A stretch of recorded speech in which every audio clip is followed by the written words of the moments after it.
Banda Neira jauh sebelum Belanda datang telah membangun tatanan perdagangan maju di dunia.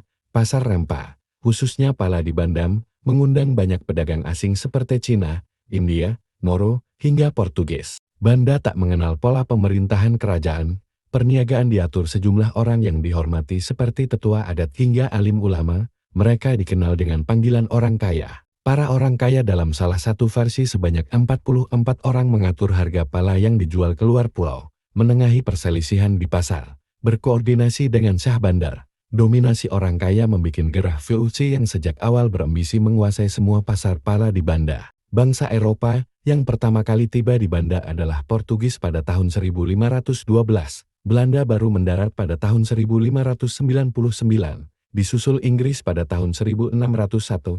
Misi penguasaan Kepulauan Banda oleh Belanda dilakukan dalam salah satu ekspedisi terbesar Belanda pada tahun 1609 saat VOC mengirim Laksamana Peter Zoon Verhoeven. Verhoeven membawa 14 kapal dengan 1.000 lebih serdadu. Kedatangannya menimbulkan ketakutan luar biasa di dalam kehidupan orang Banda Neira. Verhoeven membangun benteng Nassau pada tahun 1609 di atas bekas pondasi bentang yang sempat dibangun Portugis. Masyarakat Banda, kata Farid, dibalut cemas dan takut luar biasa melihat serdadu-serdadu Belanda lengkap bersenjata. Situasi politik perdagangan saat itu jadi panas. Masyarakat lari ke bukit, takut sambil memantau bagaimana benteng Nassau dibangun Belanda. Rakyat lari ke bukit kosong yang 3 tahun kemudian diratakan Belanda untuk membangun benteng bergica. VOC membangun nuansa intimidasi kepada Portugis juga Inggris kala itu bercokol di Pulau Ruhl. Melihat apa yang dilakukan Verhoeven, para orang kaya menawarkan perundingan. Lokasi disepakati, Verhoeven hadir, ditemani juru tulis J.P. Chun.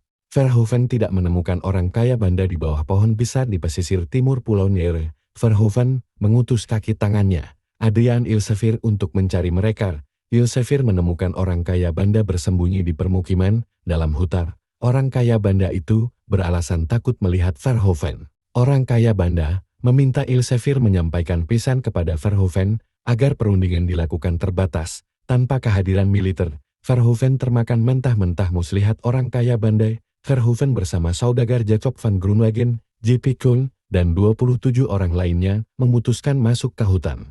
Hanya saja sesampainya di lokasi, rombongan kecil itu justru disergap oleh orang kaya Banda. Mereka termasuk Verhoeven dieksekusi di tempat J.P. Chun bernasib mujur. Karena berhasil lolos dari pembantaian, dia lantas melarikan diri ke Belanda bersama anggota ekspedisi VOC yang tersisa. Chun naik pitam dan langsung menggunakan peristiwa itu sebagai momen balas dendam atas pembunuhan Laksamana Verhoeven. Peristiwa itu kemudian dikenal sebagai pembantaian Banda, di mana rakyat Banda dibantai, diperbudak, dan dideportasi di bawah perintah J.P. Chun. Trauma terhadap tipuan orang kaya Banda selalu menjadi dalih bahwa penaklukan Banda hanya bisa dilakukan dengan pembantaian.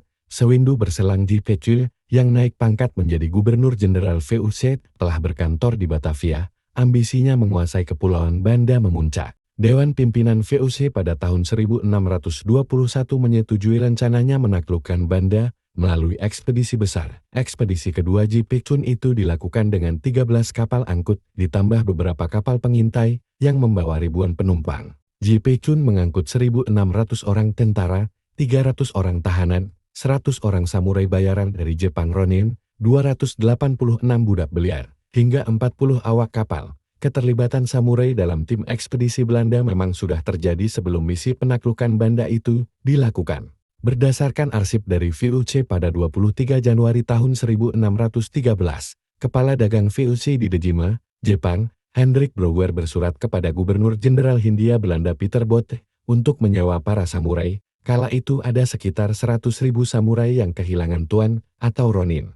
Pasca perang Sekigahara, biaya yang terlampau tinggi membuat Hendrik hanya bisa membawa 68 orang samurai, 9 tukang kayu, 3 pandai besi, dan beberapa pekerja kecil lainnya. Di masa kekuasaannya, J.P. Chun mewujudkan mimpi-mimpinya. Salah satunya membalas dendam kepada rakyat Banda Chun. Pulau subur itu harus ditaklukkan dengan kekuatan militer dan masyarakatnya yang keras kepala harus dibinasakan atau dibuang. Pada 27 Februari tahun 1621, armada perang Chun yang pertama sampai di Banda. J.P. Chun enggan berunding.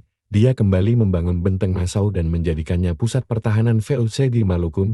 Chun menyerang Pulau Lontor dan menjadikannya markas. Pada 11 Maret, seluruh wilayah Banda Besar nyaris ditaklukkan oleh pasukan Chun.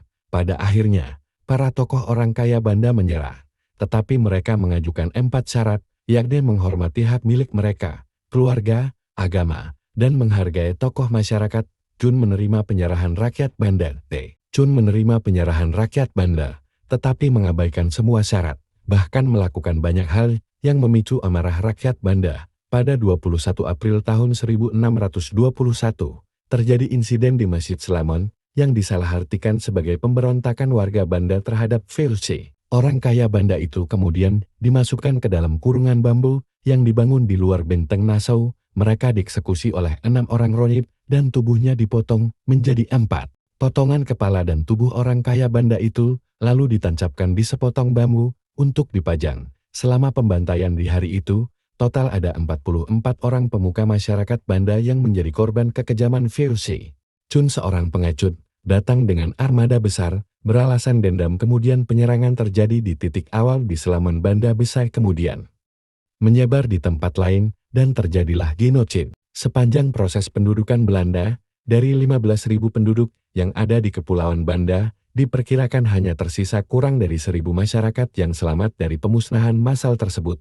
Penduduk yang selamat dan masih hidup memutuskan untuk mengungsi ke pulau lain. Mereka bukan cuma orang kaya, mereka ini yang dibantai Chun adalah penganjur agama, penghafal Al-Quran, hingga imam di tiap surau. Bagian pembantaian masih berlanjut di hari yang sama ketika 36 orang kaya Banda lainnya juga diculik oleh pasukan VOC untuk kembali dieksekusi dan membakar rumah hingga perahu warga. Kekejaman Belanda berlanjut hingga 8 Mei tahun 1621. VOC itu menangkap 8 orang kaya yang dinilai paling berpengaruh dan dituduh sebagai pemicu kerusuhan sebelumnya. Pembantaian tak cuma di Pulau Lontor dan Neira, darah rakyat Banda meluber ke sejumlah pulau lainnya. Serdadu bayaran mengejar penduduk yang ke hutan dan puncak gunung. J.P. Chun, dia adalah pembantai etnis. Dia adalah orang yang paling bertanggung jawab membantai etnis di Banda dan mencoba menghabisi karena menguasai Palapada. Saat itu,